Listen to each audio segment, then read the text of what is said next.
Hey, welcome back to Two Ski Geeks, where we help you get your geek on with your sci-fi, comic books, and all kinds of fantasy and loves in between of the hobbies of the geekdom uh, that we inspire to. So, last show we had was a little over 2 weeks ago, so I knew it was time to make a show. And as you can see by the shirt that I'm wearing, it's going to be somewhat of a Star Wars themed show. Uh, but there's also going to be, in continuation, some of the Baltimore Comic Con stuff that we talked about last time, because we had a special guest, Mr. Kevin Gardner, publicist for 12 Gauge Comics and publisher and owner. But this time, to just give a little quick continuation to that, books here in this bag right here are books that Mr. Gardner and 12 Gauge uh, Comics, some of the titles that they've done. So I'm going to make this real quick. But shout outs again to you, Kevin, for being a part of our show last week. I really appreciate you. But here is a book called The Ride. This is an Adam Hughes cover, and it is the #1 issue of The Ride. I bought these from My Comic Shop or Lone Star Comics. So I'll do this to take the glare off. And then we have a continuation of the ride. This is #2. And these again is another Adam Hughes covers. You can tell by the AH there on the cover page. Another ride book. And this is the book that he and Rosario Dawson helped put out together, the Occult Crimes Task Force. So this is a Rosario Dawson book. This is #1, 2 with Rosario on the cover, and she also co-wrote this book. So #3, and finally #4. Those are all books that were done. Now they were done in. Let me see here. They were done on Image, but they were produced and published and written and owned by 12 Gauge Comics, Mr. Gardner's label and comic book company. So if you look under 12 Gauge, if you do research on Google for 12 Gauge Comics or Kevin Gardner, uh, you will find these books that are for sale on his site under 12 Gauge. And so now, getting to the heart of why I said I have on a t-shirt with Obi-Wan. I just finished reading this book right here. I'm going to take it out of the plastic. I hardly ever handle this book because it's the first print of a very valuable book. But I read the paperback. But this is the first print book of Darth Plagueis. Darth Plagueis is one of those, is a a Sith Lord. The Sith Lord, as you can see on the cover, he's on here with Sidious or the Emperor, but Sidious was the apprentice to Plagueis, and Plagueis is here. I'm sorry, I'm getting my screens mixed up. So, but Plagueis was his master, and Sidious was the apprentice to Plagueis. So, and on the back of it, what it looks like, you also have Darth Maul, because Darth Maul is introduced in this book as well and discussed. But what I want to talk about with this book here, it is a it's an amazing book. The author is James Luceno or Lucino. He resides in Annapolis, Maryland, so another Annapolis homie, writer, incredible writer. Now, this book is all about the politics as well as the corruption in politics. It is a master class in either where a money person, because Plagueis, or his as his other name is called, as the public knows him as Higo Damask, is his name. Higo Damask is his public name, but Plagueis is his Sith Lord name. But he is a money guy. He is one of what they call the Muun, Muun people from the Munalists. And the Muun is also a ploy on the word money. So his people are of the banking clan in the Star Wars universe, and so he is the top guy in the banking clan in the Star Wars universe, and he has his hands in everything from crime to the Trade Federation, uh, to uh, to science and technology. You name it, anything that requires money to, and money moves through it. Higo Damask is the man uh, behind what happens in the Star Wars universe during this telling, and this all happens just before, of course, with the Emperor here on the cover. So it happens before the Emperor comes into being the Emperor, and it also starts out with Plagueis killing his master, Darth Tenebrous. I don't have a picture. I can try to find one online, but Darth Tenebrous was Plagueis's master, and it starts off where Plagueis kills his master. So you can imagine how this book ends, since the Sith are that kind of people where they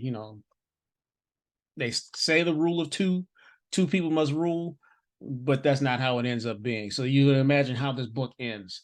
But again, this is a masterclass in politics. I highly recommend reading this book. And when you read it, you will need you will need a dictionary for Mr. Luceno has an elaborate and fantastic uh, vocabulary that's involved in writing this book. There are tons of words of which you will need some help, because just about almost every other page he introduces some word that I had to, and I'm pretty good with words, but I had to dig out my dictionary. So this was a learning class for me as well, not just politics, and it's also symbolic, and it's symbolic for what's going on in politics, even within our own country and all around the globe. Uh, I highly recommend this book. Please read this book. Either you do it by reading it like I did, literally, or audiobook it. But this is a fantastic, fantastic must read if you're going to understand this version of what goes on with the Sith, because they also talk about, as we see, Count Dooku. They talk about Dooku in this book, and of course Maul, and of course the Emperor in this book here. So get your eyeballs on this and your brain wrapped around it, and you will enjoy the history lesson, the Star Wars history lesson, as well as the political lessons that are involved in this. So good, so good. Okay, now let's get my hands off of this book so I can do less handling of it, because this is the first print, as I said, and it was an expensive book. It is not cheap. If you're going to read it, again, paperback. But if you're going to buy the first print of this book, be prepared to give up some money for this book, at least $100, if not more. So next thing I'm going to talk about, since I'm wearing Star Wars gear, is what's in this bag that I picked up from Baltimore Comic-Con. A bag of Star Wars books. So I'll just try to make this very quick. And I think I have enough room here. And I'm going to do several shows with you guys. It won't be these huge piles that I have. I will not go through them all today because it would just take too long. So I'm going to try to get through this bag right here. And I have a few books that came back from CGC that I got graded submitted for grading at Baltimore Comic-Con, and they came back. And I'd like to share those grades with you. But for now, let's look at Star Wars Legacy 0.5. 0.5, yes. And there's actually a book 0 of this. But this is a variant of book 0. And I love this book here because it actually looks just a skosh better than the 0 version. And just a tight book. Very, very beautiful book. And then I'm going to, you know what? I'm not going to fight with these books. I'm going to turn on the document cam. Bear with me for just a second as I turn it on, because that's how I usually do it anyway with you guys. I turn on the document cam for displaying. So bear with me for a second. while I get these.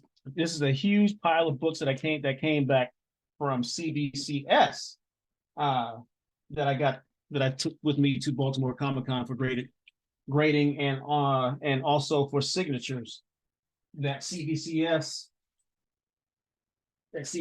graded and authorized the signatures for me. And so, okay, so I showed you book 0.5. And I'll do this again and I'll align this properly so it's not crooked. And that was 0.5. I'll move that out of the way. That way you get a better version, a better view than what I am doing. 0.5. Issue number 1, which is also a very valuable book. This 0.5 book, this variant, is also very pricey. If you get it graded at 9.8s, I've seen it as high as $500. Thank God I didn't pay anything near that for a 0.5 when it's raw. And I hope it comes back graded as a 9.8. But here's a number 1. Again, another very valuable book, especially during the pandemic. This book was running probably close to about $300 or not, if not more. I think it has dropped a little bit, obviously, with a $30 price tag, and I paid less than that at Baltimore Comic Con because I bought a bunch of books. Regardless of that, it's going forward into this Star Wars Legacy War with Darth Crate on the cover. And I want to straighten this camera out because it is crooked as hell. There you go. Darth Crate Reborn is what it says under there. But anyway, Darth Crate on the cover. Then we've got Legacy War number 2. The enemies of Darth Crate begin to fall. Number 3, with the same female that was on 0.5. It's a dark galaxy and it's getting darker in Legacy War. Number 3. Number 4, Jedi's hidden temple is discovered. Number 5, taking the battle to the enemy. And finally, bring forward just a skosh. There we go. Number 6, the war will end in flames. And I'll move those over to the side. And then we'll do this over here. I'll get these out of the way. And again, this is a bunch of Star Wars books that I bought from one vendor. He was really cool, really great to talk to. Enjoyed his book. So as we talked about the introduction of Thrawn in Star Wars Heir to the Empire, and we've shown that book many times. Well, this character here, Mara Jade, was first introduced in Star Wars Heir to the Empire.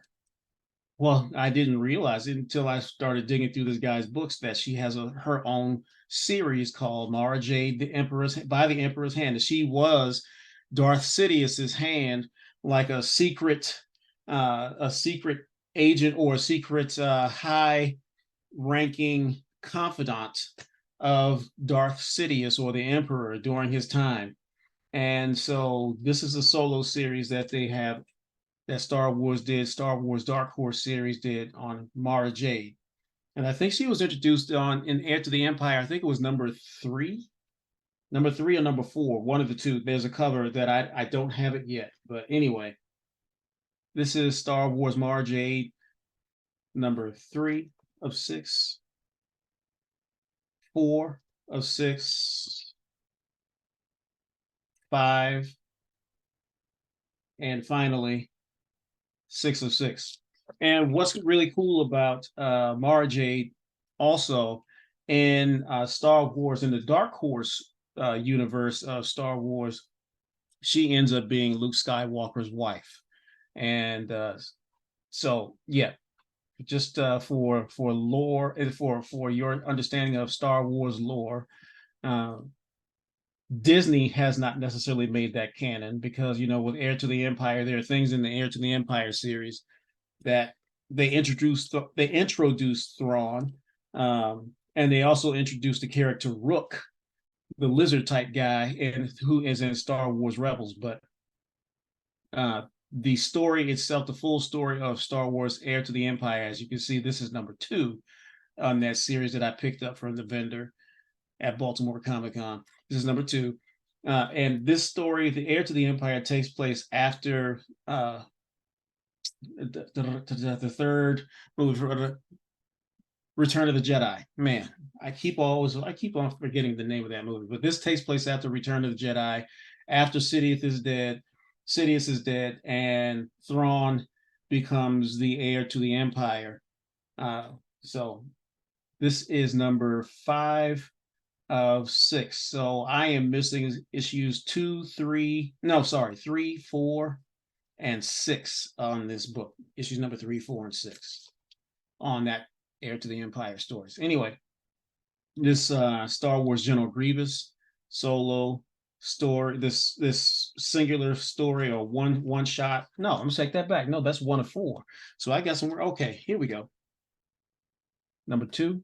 I'm not even looking in my bag. My bad, y'all. This is General Grievous number 2. It's all from the Clone Wars. Number 3 of General Grievous. And lastly, number 4 on General Grievous. And almost done with the Star Wars books. I'll move Grievous and Heir to the Empire out of the way. All these are, again, Dark Horse books, as they tried to stay as true to the cartoon for the Clone Wars as they could. But so again, all of this is not completely canon in the Disney universe or Disney tellings. But anyway, okay, this is a book called Star Wars Dawn of the Jedi Force Storm. That's number 3. And let's see here. Do I have them? Yeah. Number 4. And finally, number 5 in that storyline. And lastly, a book here, Darth Maul. It's a photo variant, as they call it, a photo variant, because it's just literally a live shot from a movie or character directly. And so I call it a photo variant of the Darth Maul series. And as a matter of fact, Darth Maul, I got one of the Darth Maul books signed by Ron Mars, the artist, as well as, I'm sorry, the writer and the artist, Jan Duursema. I got those signed. I have them in my CBCS books that have come back. But I've got some Darth Maul books that were signed by both of them. And so I'm very proud to have those in my collection. All right. Getting off Star Wars. And again, I'm going to try to wrap this show up and make it quick. I'm going to now get into the CGC books that came back from grading. Let's see here real quick. And these are some vintage books. So they took a little while to come back. And bear with me for a second, because my books over here are falling to my left, and I don't want my chair wheels to roll over them. So bear with me for just a second. I'm sorry. This is a book called Lobo. And I think I want to take this off of the document cam now, because it will be a little easier for me to show the entire book. Came back as a 5.0. And this is a first Black character solo book in a comic book in the United States. Lobo was a Western. I also have number 2. I'm waiting for it to come back from CGC. I'm looking forward to it. The number 2, and we've talked about this on a previous show, number 2 is a more rare book than number 1, but I'm proud for a book that came out in 1960. Where are you? 1960, does it show? No, it doesn't. Oh, 1965. 1965. A book that came out in 65, 5.0, and it still presents well.